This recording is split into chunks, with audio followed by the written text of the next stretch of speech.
আসসালামু আলাইকুম প্রিয় অডিয়েন্স। ভারতে হিন্দু মা ছেলের মুখেই শুনেন মুসলিম শাসন আমলের যে অবদান রেখে গেছেন সেই বর্ণনা। তাজমহল দেখতে কতই না সুন্দর, তাই না মা? এটা নিশ্চয়ই আমরা তৈরি করেছি। না বাবা, এটা তৈরি করেছেন সম্রাট শাহজাহান। তিনি ছিলেন মুসলিম এবং তার বিবির জন্য। কুতুব মিনার কত সুন্দর, নিশ্চয়ই এটাও আমরা তৈরি করেছি। না বাবা, কুতুব মিনার কুতুবউদ্দিন আইবেক তৈরি করেছেন। উনি একজন মুসলিম শাসক ছিলেন।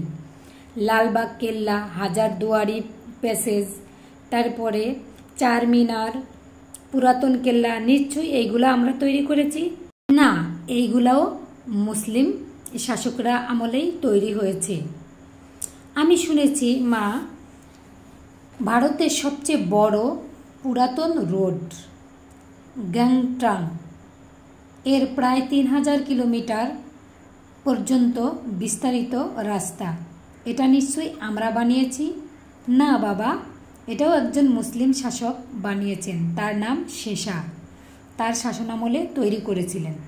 আচ্ছা মা, মুঘল সাম্রাজ্য আমাদের ছিল, তাই না? না, এটাও মুসলিমদেরই ছিল। আচ্ছা মা, তাহলে জয় হিন্দ এই শব্দটা নিশ্চয়ই আমাদের মুখ থেকেই বের হয়েছিল। না বাবা, এটাও একজন মুসলিমই বলেছিলেন। আচ্ছা মা, সারে জাহাছে আচ্ছা হিন্দুস্তানেরা হামারে, হিন্দুস্তান হামারে, এই শব্দগুলা নিশ্চয়ই আমাদের কোনো কবি বলেছিলেন। না বাবা, এটাও একজন মুসলিম কবি ইকবাল বলেছিলেন। তাহলে প্রথমবার স্যাটেলাইট লঞ্চ করেছিলেন নিশ্চয়ই আমরা। না বাবা, ভারত অনেকবার স্যাটেলাইট লঞ্চ করেছে, কিন্তু কোনোবারই সাকসেস হতে পারেনি, বারবারই ফেল হয়েছে। তারপরে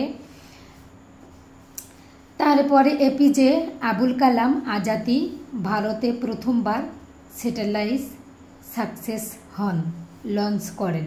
উনি না থাকলে ভারতে কখনোই স্যাটেলাইট লঞ্চ করতে পারতেন না। তারপরে আরেকটা কথাও শুনে রাখো, পারমাণবিক অস্ত্র আবুল কালাম আজাদ তৈরি করেছিলেন। তাহলে মুসলিমরা যদি আমাদের ভারতবর্ষে না থাকতো তাহলে কি হতো মা? তখন মা উত্তর দেন, মুসলিমরা যদি না থাকতো এই ভারতবর্ষে, তাহলে এই ভারতবর্ষ একটা অন্ধকার আচ্ছন্ন রাজ্য হিসেবে পরিচিত পেত। তাহলে কি বুঝলেন? শান্তির ধর্ম হচ্ছে ইসলাম, যে ইসলাম আপনাকে সঠিক ভুল পথ দেখাতে সাহায্য করবে, যে পথে আপনি চলতে পারবেন এবং বাঁচতে পারবেন, সেই পথ আল্লাহ তাআলা আমাদের সামনেই রেখেছেন। আমরা দেখেও না দেখার ভান করি বা শোকেসে সাজিয়ে রাখি। সে হচ্ছে আল কুরআন মাজিদ।